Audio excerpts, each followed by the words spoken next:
Thank you to Squarespace for sponsoring this video. Create your own website, online store, and portfolio all in one place with the help of Squarespace. Yeah, you heard that right. We unlocked a new sponsor, so thank you for clicking this video and continuing to watch my channel.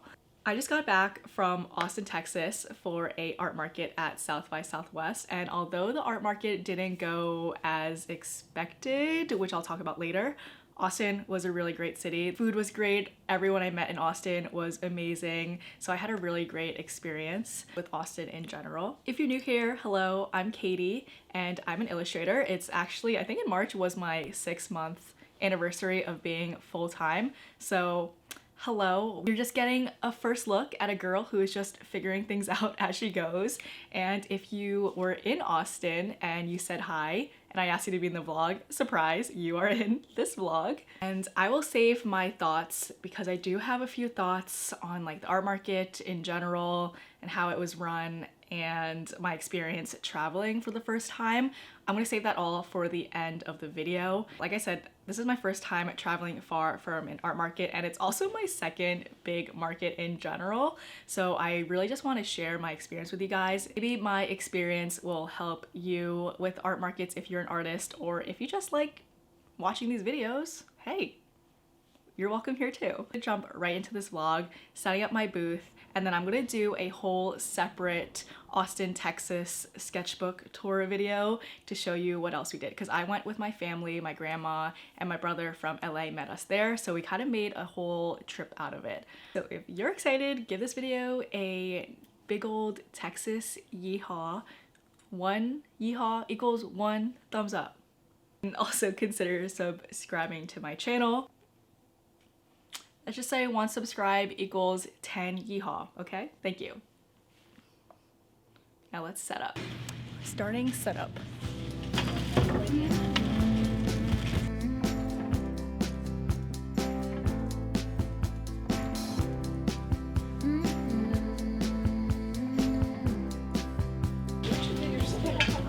Etsy. Shop name was EM Crafts.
Good morning. It is day 1 of Renegade. It is 8 a.m. and my camera died while we were setting up yesterday. You look so scary. I didn't get to show you the finished booth, and it took us like 5 hours to set up, so we're gonna go walk over to the venue. It's about a 25-minute walk from here, and I will give you a little booth tour before everyone comes in. I'm really excited. I was taking a look around. There's so many cool little small businesses, and the 2 ladies next to me are really amazing. I'm excited, and I'm ready to go get some coffee right now.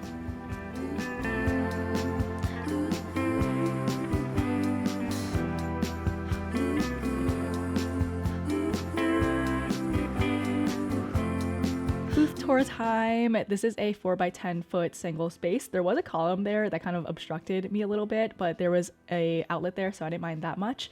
I got this clothing rack off of Amazon. I ended up giving it to my great uncle after we left because I couldn't ship it back, but it was great for showcasing my prints and tote bags and shirts. I really like displaying it like this. These hangers weren't the best for t-shirts though. I would get different hangers for shirts, but I folded all of them on the side there so people could grab a size. I also had t-shirts in the back so I could just grab it if someone needed a certain size right away. Had this new print display as well. I wish I put backing board on these prints, but they were too heavy to ship, so I didn't. And that metal wire is also from Amazon. If anything's from Amazon, I'll link it in my Amazon storefront for you. Like I said, these wooden racks are from E&M Crafts on Etsy. I love them. Super easy to put together and super easy to take apart, and it makes everything look really nice and professional. On the table or stickers, planners, washi tape displays, some prints. I change this up every single day just to see what worked best. Yeah, I have all my prints and bookmarks on display this time so people can see all of them easily and look through them. And then on this one I have pins, washi tape, and stuff like this. I really like this board because you could change the length of everything to fit whatever items you need to. And then of course I have my payment thing. And this is my view. This is my point of view. Behind the counter, I just have stuff so I could restock it fast. And then on the bottom, I have all my suitcases with the totes and extra t-shirts all folded into size order. And that's my booth. We're ready.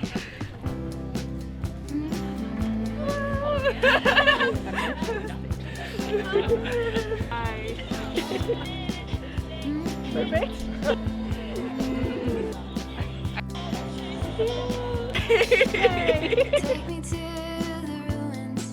Hello.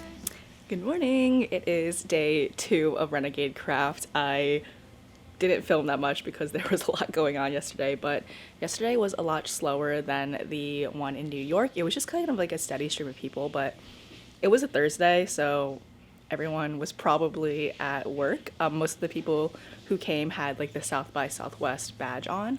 Today's Friday, and I'm hoping it'll be a little busier, and then tomorrow is Saturday, so that will probably be when the most people are coming. But yeah, most of the people who came yesterday actually were from Instagram and YouTube, so thank you all so much for stopping by. It was so cute, like seeing everyone, and I asked everyone to be in the vlog. Hoping I get to meet more of you today and tomorrow. Yeah, we're running late a little bit right now, so I gotta get going. I want to get coffee and breakfast. I also bought earrings from Vintage Royalty, who is the booth next to me, and look how cute they are. See, this is my outfit for today. I'm wearing my dress, and let me show you these. My socks. Also yesterday while we were walking back, we got stuck in a freaking monsoon, like literally soaked. I'll insert a picture here. My Converse were literally soaked, but they ended up drying.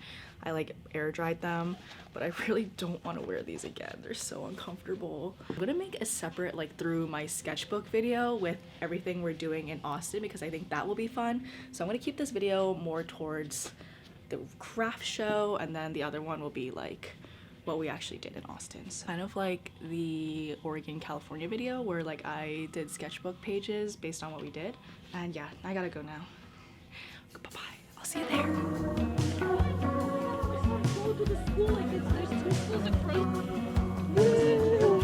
Aren't they? Yeah. They match my dress.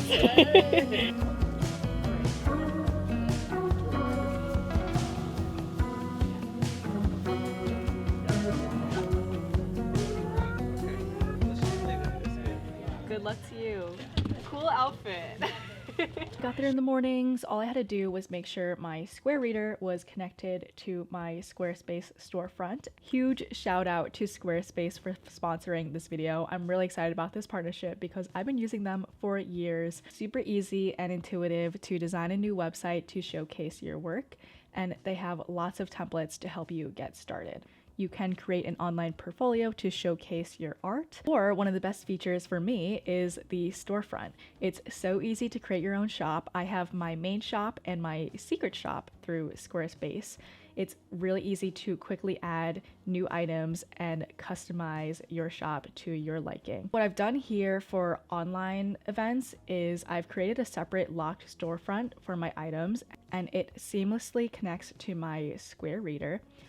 I have the Squarespace app downloaded to my iPad and phone, so once a customer is ready to check out, I can tap which items they want to purchase and start a new transaction. Really, really easy. If you're interested in creating your own beautiful website, check out squarespace.com/KatieMai to start your free trial, and when you're ready to launch, get 10% off. The link will be right in my description.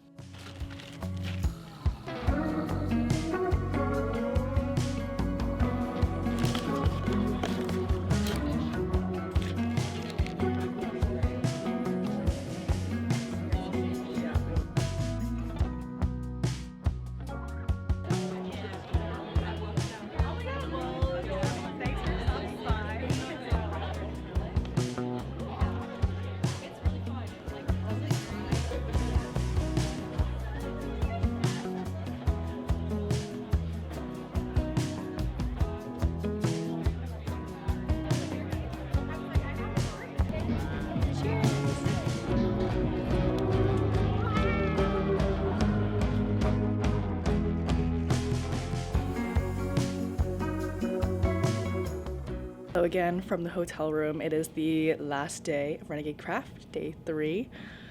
Yesterday was really slow, a lot slower than the first day, which was a little bit disappointing. I pretty much made half of what I made the first day. And it's cloudy again today, so it's not looking too good so far. It's Saturday, so maybe more people will be walking around, but we'll see. I tried yesterday to like switch up my booth a little bit so the prints and totes are more prominent, but I might do some sort of like sale today because I really don't want to bring all this back in my luggage. It's gonna be way too heavy, and yeah, we'll see. Hey, day 3! Woo! It's cold out here. Exit.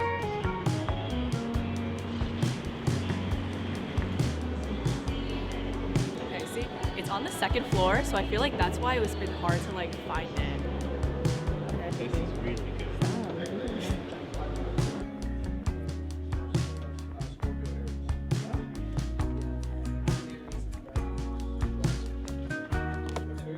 Oh, we're close.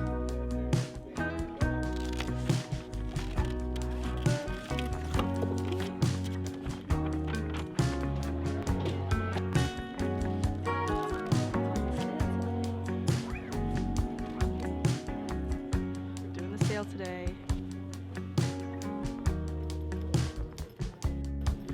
Okay, we're all set up for day 3. Hopefully it'll be a good day. Cute! Woo! Perfect!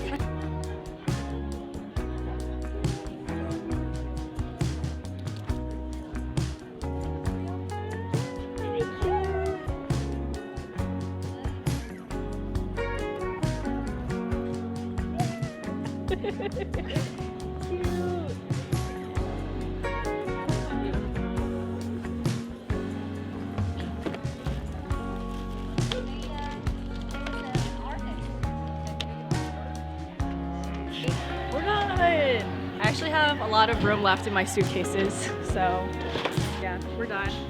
3 suitcases, took us an hour, and yeah, we're gonna go load in the car now, and I'll let you know all my thoughts in a little bit when I get back. I'm back. That was fun, wasn't it? Of course.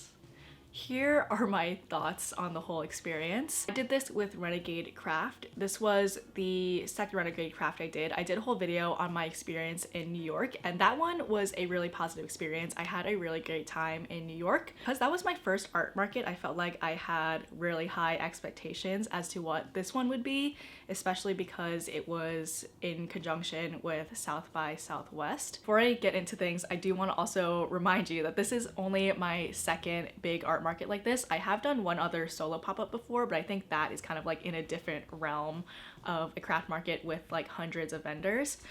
So take this with a grain of salt. I know not every experience is going to be as amazing as that New York one, and I definitely have learned that now. I genuinely want to share my experience with you guys, whether it's positive or negative, so you could take that information and make an informed decision on if you want to do art markets or if you want to travel to an art market or do this particular market or whatever you want to do. They're a great way to bring your art to new audiences and then also network with other artists or vendors there. And a huge plus for me is that I get to meet all of you guys and perhaps travel to your city. So that's kind of my reasoning on why I do art markets. Of course, with like YouTube, my online shop, sponsorships, and all that, I am privileged enough that it's not my main source of income, so I don't have to rely on doing these markets all the time. I could choose which events I'm doing and how often I do them, which I know is not the case for a lot of artists. So that's why it's kind of upsetting when some of these events don't go as planned. So my experience traveling for a show. The things I did was ship a couple of the pieces there to my great uncle's house, and I picked that up, which I'm really glad I did that. I am not glad I used Spirit Airlines because their bag policies are absolute trash. They will charge you for every single pound of whatever. And even though the initial price of the flight was really cheap, because I had 3 check suitcases, it ended up costing a lot more because they charge for anything over 40 pounds, while other airlines charge, I believe, if it's over 50 pounds. And that 10 pounds made such a difference. And I had to pay a lot of extra fees for overweight bags. And if you do also want to have a carry-on bag, they charge you for a carry-on bag. Even checking a bag can be risky as well because you don't want that airline to lose literally all your inventory. Yeah, I ended up coughing about $500 more to bring my bags back, plus going back they were also overweight because I did not sell enough stuff, which I was hoping to do. Be mindful of your expenses when traveling for an art show. You have to remember you're paying for your transportation, whether that's a flight, you're driving, Ubers, trains, all that stuff. Transportation will have to be taken into account, as well as food and accommodation. Are you staying with a friend? Are you renting a hotel? For this, originally we were supposed to stay with my uncle outside of Austin, but that ended up falling through, so we last minute had to book a hotel. My grandma was there and she was the one who like suggested that we make a whole trip out of Austin, so she was able to pay for some of the hotel fees, which really helped a lot. I paid for all my family's flights, our rental car, some of the hotel fees that weren't covered by my grandma, food, and on top of that, the price for the art market itself. So I had paid for Wi-Fi rental, to rent a table, and then the fee for half the booth, which was $450.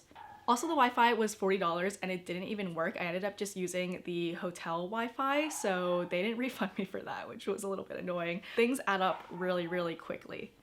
So yeah, the expenses for this compared to a local event are very, very high. Renegade's booth fees are pretty high as well. I do a lot of local events too where the booth fee is free or under $100. So having a booth fee be $450, I know some of the people who had full booths, their fees were around $1,000, which is a lot. You would expect there to be more traffic because of that fee. But with all those expenses, I was able to break even and make like a little bit of profit. Not what I had anticipated and planned for though. It's okay, because I am lucky enough that I'm able to make YouTube videos as well on my experience, and I can make a little bit of money that way as well. I feel really grateful that a lot of you guys came and saw me from Instagram and YouTube, so thank you all so much for coming to my booth, saying hi, and showing support. It like really means the world to me, so thank you. I appreciate you so much. I know a lot of other artists and vendors traveled very far and they did not see the profits they were expecting as well, and Renegade's response was not all that helpful at all. Like, they didn't really have a response pretty much. And though a lot of artists and vendors made it known that they were unhappy. Do what you want with that information. Because of the South by Southwest title and everything, everyone expected there to be a bigger turnout than there was. Also because the booth fee is so expensive, you would expect there to be a big turnout and a lot of marketing for the event. I think with art markets, there's so many factors involved and there's a big risk with them as well. Like not every market will be amazing and obviously there will be bad days. I believe this was a new event for Renegade, so there wasn't much information on how many people will show up because a lot of their events in other cities happen year after year, so people know about it and will come year after year. So this one was pretty new and yeah, there was like some things. A lot of people who showed up to my booth, like I said, told me that they didn't even know it was happening until I posted it on my socials. And yeah, there wasn't a lot of marketing done on their side on the event. In my opinion, I think there could have been more marketing done, but there were other factors that contributed to the turnout of the event. It was the coldest and rainiest week in Texas. Of course, the week I got there, it was like super cloudy all day. It was cold, I think for Texas standards. Me being in winter here, I was like, ooh, it's so nice out. But it was like 50 to 60 degrees. So because of that and the fact that the venue was on the second floor of a hotel, so there wasn't a lot of foot traffic at all. Like you really had to know where you were going to find us upstairs. An event in New York or an event that's outside, you could just be walking past and be like, ooh, what's that? And go in and check it out. But for this, you really had to like look, you had to go through the lobby, which is kind of awkward because you're like in a hotel, like you don't have a room there. It's kind of awkward. You have to go up the escalator and then you're in the place. Do I regret going? I don't regret going. I'm a very positive person, so I try to see the silver lining in all of this. And I was able to meet really cool artists and vendors. Because it was slow, I got a chance to talk to everyone a lot more. I got to chat with the people who came up to my booth a little bit more. And in general, I guess it was just like a learning experience for me. So no, I don't regret going in that sense. Would I do this particular event again though? I probably would not. If I do a Renegade Craft that's closer to me, I wouldn't rule it out. So far I've had a 50-50 experience with it, and I know for sure the New York one was really great. Would I still travel for events? Yes. I don't think the traveling part was what was wrong with it. I'll probably learn more as I go. But I really love traveling to your city and like meeting new people. I love going to new cities and traveling in general. So it's just cool if I'm able to do an art market while I'm there too. I definitely think I want to branch out and do different events next time. Let me know if there's any cool events in your city that you think my art would be a good fit for. I also think I should do more research about the events I'm going to, which I think is probably the lesson out of all of this. Doing more research, vetting the events I'm going to, making sure like they've held this event before so I know exactly what to expect. Because I'm spending so much money to travel to these places, I do want to make sure that I'll see a return on that investment, which is just, you know, basic business practice, I guess. I'm just grateful that it wasn't a loss and I still had a good time. Those are my thoughts. As for upcoming events and an online shop drop, I am still working on my April shop update, which the date is TBA because I'm still waiting for this one product. So definitely keep in touch for the date. Also doing 2 local pop-ups at small businesses here in Philadelphia. So check out my Instagram for an update on those and the times and whatever if you are in the Philadelphia area. Hope you guys enjoyed the vlog. Thank you Squarespace as well again for sponsoring this video. Definitely check out the link in the description if you'd like to create your own website with Squarespace. And I will see you guys all in the next video. Goodbye.